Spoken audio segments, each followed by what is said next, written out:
Hello नमस्कार, क्या मेरी बात समर्थ जी से हो रही है? हाँ जी प्रणाम, मैं समर चतुर्वेदी बोल रहा हूँ। मैं विजय यादव यूपी 52 देवरिया से बोल रहा हूँ सर। कैसे हैं सर? मैं बढ़िया हूँ, सुंदर हूँ। जाहिर सी बात है सर, आज तो आप खुश होंगे क्योंकि आपका ट्रेलर जो लॉन्च हुआ है, संघर्ष 2। जी जी, बहुत इंतजार की घड़ियां समाप्त हुई। दर्शकों के साथ साथ मुझे भी इस फिल्म के ट्रेलर का बहुत बेसब्री से इंतजार था। सर, मैं अपने दर्शकों के लिए आपकी आवाज को रिकॉर्ड करना चाहता हूँ। क्या आपकी परमिशन है? हाँ जी, बिल्कुल बिल्कुल कर सकते हैं आप, कोई दिक्कत नहीं है। अगर मैं शायद आपके प्रत्यक्ष सामने होता उपस्थित तो मैं बिल्कुल सामने आपको वीडियो इंटरव्यू दे देता, लेकिन मैं माफी चाहूंगा, मैं इस वक्त ओबरा उत्तर प्रदेश में।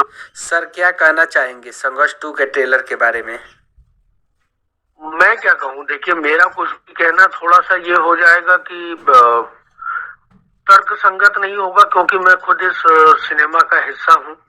तो मेरी कोई भी बात और कोई भी अभिव्यक्ति थोड़ी सी घमंड और अहंकार वाली हो जाएगी। लेकिन मुझे ये लगता है कि अब भोजपुरी का सिनेमा बड़ा हो रहा है और हम बड़ा सिनेमा बनाएंगे तभी हम बड़े बन पाएंगे। तो अब ये एक सकारात्मक सोच के साथ जो सिनेमा बना था और टीजर को भी जिस हिसाब से लोगों का प्यार और आशीर्वाद मिला था, ट्रेलर को भी मिलेगा और आने वाले भविष्य में फिल्म को भी मिलेगा। तो कहीं ना कहीं एक सिनेमा में जो संक्रमण काल के बाद दर्शकों की नाराजगी या दर्शकों का एक रूखापन जो था वो भी खत्म होके उनका प्यार और आशीर्वाद सिनेमा घर में भी हमें मिलेगा। सर, ट्रेलर में कुछ सीन की चर्चा की जाए।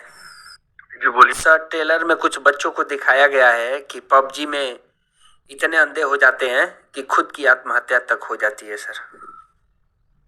जी, यूं कहें सर, देशभक्ति धमाल यू संघर्ष 2।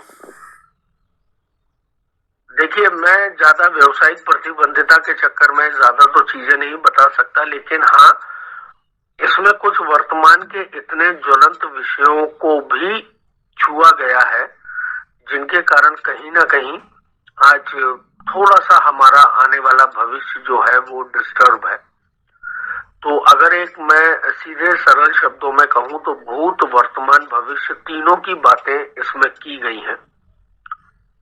और बाकी सिनेमा देखने पर आपको बहुत कुछ समझ में आ जाएगा। ट्रेलर में भी आप हल्का सा इशारा तो समझ ही रहे हैं, जो कहानीकार और जो हमारे निर्देशक कहना चाह रहे हैं वो तो दर्शक वर्ग समझ ही जाएगा, लेकिन वो एक इशारा है। बाकी और बहुत सारी चीजें हैं जो उन्होंने अभी उसको गोपनीय रखा है, तो वो आपको सिनेमा में देखने पे समझ में आएंगी।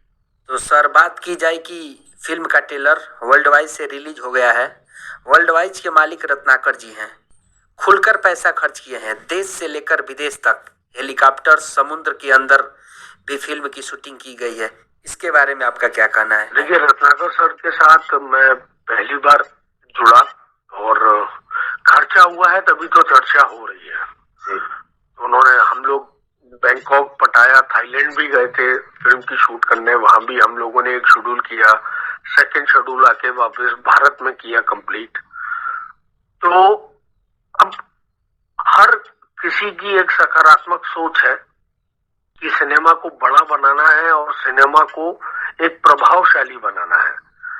तो रत्नाकर सर, पराग सर, जिनके साथ, पराग सर के साथ भी मैं पहली बार ही काम कर रहा हूँ संघर्ष 2 में, तो कहीं ना कहीं सबका साथ हुआ, सबकी एक सकारात्मक ऊर्जा का ही परिणाम है संघर्ष 2। देखिए उसमें सुशील भैया है, संजय भैया है, जे नीलम दीदी है, सुबोध सेठ भैया है, विनोद सर है, अनूप सर है। मतलब अब मैं किसी का नाम, मटरू भैया है, किसी का नाम छूट जाएगा तो पता लग रहा है कि वो मुझे डांटेंगे, लेकिन कलाकारों का जो नाम है वो लिस्ट है बहुत लंबी है। तो यूं कहें सर कि सितारों का पूरा जमावड़ा है इस फिल्म में। अच्छी और दमदार कहानी भी है इस फिल्म की। जी बिल्कुल। देखिए अब केसारी जी के साथ तो तकरीबन मुझे 11 साल हो गए। 11 साल पहले पहली फिल्म करी थी और आज संघर्ष 2 का जब ट्रेलर आ रहा है, तो अब जब नायक ही अपने ऊपर एक शोध करके अपनी चीजों को बदलने को तैयार है, तो वो भी एक सकारात्मक ऊर्जा है कि सबको अब लग रहा है ना कि सिनेमा का बदलाव का दौर आ गया है। तो बात की जाए सर एक और कलाकार की, महिला कलाकार हैं जो साउथ से बिलोंग करती हैं, जिनका नाम है मेघा श्री, जो काफ़ी दमदार और मजबूत किरदार की हैं।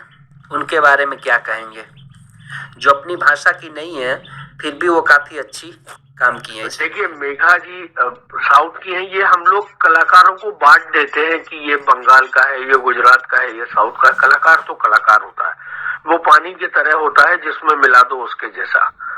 और बहुत इम्पैक्टफुल और एक बहुत इम्प्रेसिव मेघा जी का किरदार है। और कहीं ना कहीं वो कहानी की डिमांड कुछ ऐसी थी कि शायद उसके अलावा किसी और का चयन मुझे नहीं लगता कि निर्माता निर्देशक करते।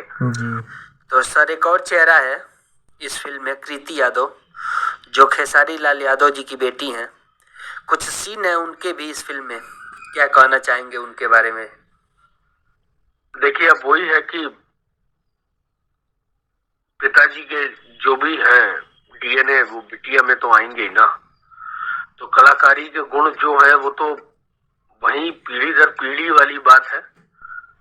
और मैं किसी के बारे में कुछ भी, चाहे वो रत्नाकर सर हो, चाहे पराग सर हो, चाहे केसारी जी हो, चाहे मेघा जी हो, चाहे कृति हो, या किसी भी कलाकार के बारे में कुछ भी आकलन या टिप्पणी देना मेरी औकात के बाहर है। सर कहने का मतलब यह है कि एक छोटी सी बच्ची काम की आपके साथ फिल्म में, थोड़ा उनके बारे में कुछ बताओ। कृति की भी शायद ये दूसरी फिल्म है कि दुल्हन गंगा पार के था, और दूसरी फिल्म ये करी इसमें भी मैं था जी।